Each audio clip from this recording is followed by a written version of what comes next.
Titch, firstly, it was a tough one to take on Sunday, having dominated for large parts. What's the reaction from the group been like? Yeah, probably the reaction has been, as you would expect, pretty down after the game. We knew it was one that we should have won. The batting was honestly as good as I've seen in the last few years that I've been involved in, especially in T20 cricket. The amount the ball turned from a one-day wicket and to play the way we did with the bat was brilliant. And that was probably why it was just a bit frustrating. We know as a group, as a collective, with the ball in the field, we could be better, and that was a credit to Notts. I mean, they had to score the runs, but we know we probably let one get away from us there. There's been encouraging signs throughout the whole competition with bat and ball. What elements have stood out to you the most? I think it's been a decent all-round performance.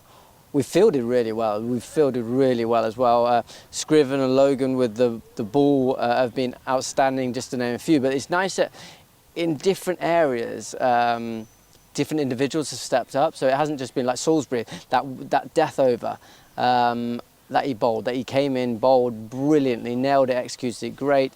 Travascus has bowled nicely at times.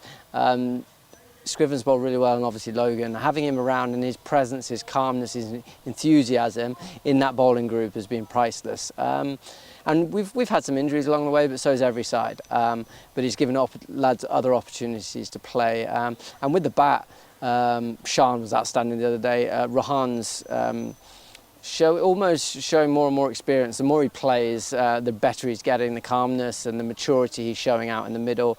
And Sol has been outstanding at the top. Rishi was brilliant the other day. And it's just nice to see some of the boys being consistent. But we know we can always get better, and that's the exciting thing we've got at Leicester at the minute. We're doing some really good stuff, but the exciting thing for me is that we're going to get better and better. You mentioned a few names there from a batting perspective. We'll start with Sol Budinger, back-to-back 50s for him and his top scorer in T20 to back up his 100 in first-class cricket the other week. Are we starting to see the best of him more consistently this season? Yeah, and that's the beautiful thing with Sol. He's just been so much more consistent, and that's all I ask from our guys in terms of preparation and then taking that out into the middle. He's been brilliant. He's worked really hard again this winter, just nailing down some basics that are going to allow him to be more consistent in the middle. He's been really good in all formats. He's got starts in most games, and it's nice to see him now get obviously that 100 in the Championship, back-to-back 50s off not many balls at all. He's always a joy to watch and exciting. So he's been really good. But Rishi Patel, his partner, those two are formidable when they get going at the top. And the starts they've made have been backed up by the likes of Sean, you mentioned, and Rehan Ahmed as well. He's one that we've seen elevated to the top order in both formats so far this season. We've seen that maturity, as you've mentioned, in his full repertoire. How impressive has he been? Yeah, and that's not by chance, because he's training really well as well. He's been really diligent. He's been very specific with his practice, and that's what I ask as a coach when I'm working with the batsman.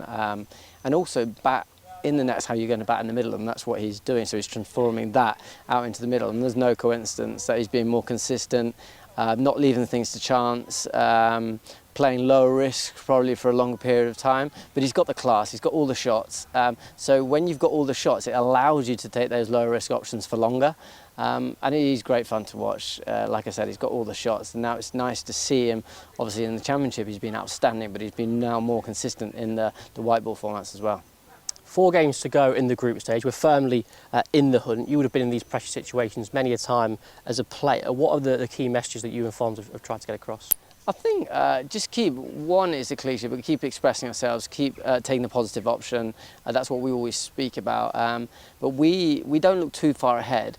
We look at the processes, we try and dive into the process. So if we do this, this is where we'll get. So it will take care of itself if we do our good things, whether it be in with the bat or in the field or with the ball. And just plenty of energy. Always take that positive option and be as aggressive as we can, but smart, play some smart cricket. And yeah, we know we've put ourselves in a great position because all the stuff we've done at the start of the tournament, we were outstanding. We've obviously lost a couple of games, but that happens in T20 cricket. Now it's up to us to put things right and have a really good finish to get into those quarterfinals. The first chance to do that is here tomorrow night against Northampton, East Midlands derby, which always gets the fans up here. How important will that home advantage be? Oh, the crowd have been outstanding. I think these are some of the bigger crowds we've had over the last few years. We're very well supported by the standard guys that follow us all year in the championship and the 4-day stuff. But it's nice to see the crowd really getting behind us, and that's no coincidence because we've won a lot of games at home. In red ball cricket, but also in T20 cricket. We've been really consistent at home, and that always, if you're playing good cricket, people will follow you and the crowds will come in, and we're doing that. So we really appreciate all the support from the fans.